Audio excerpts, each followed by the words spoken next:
Ivan 8.44.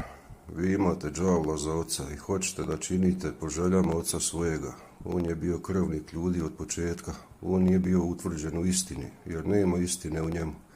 Kad govori laž, od svojega govori, jer je lažac i otac laži.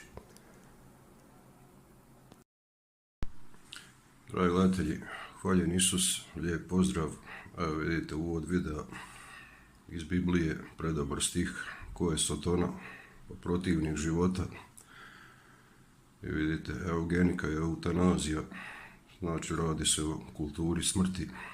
Da li je to isto, nije, ali vrlo slično, znači zajedničko je eugencija, eutanaziji, znači protivnost života, protiv života, ali tako, i to je sotonsko djelo.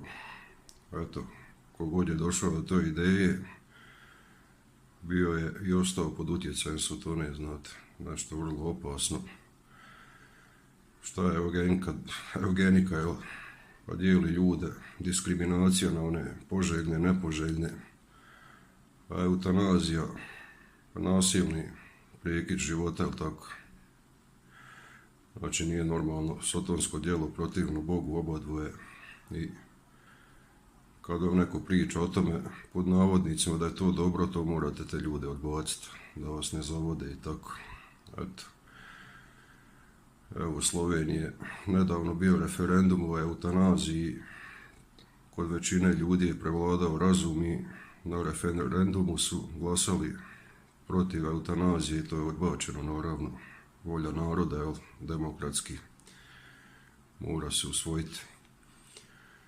I mnogi liječnici, naravno, su bili, imaju zdrav razum i kaže, pa ne možemo mi to podržati, eutanaziju.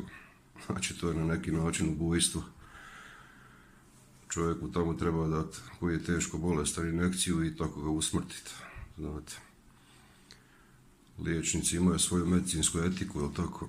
I naravno i katolička crkva se tu uključila i ljudima je kroz svete mise govorila da je eutanazija sotonsko djelo i ništa drugo.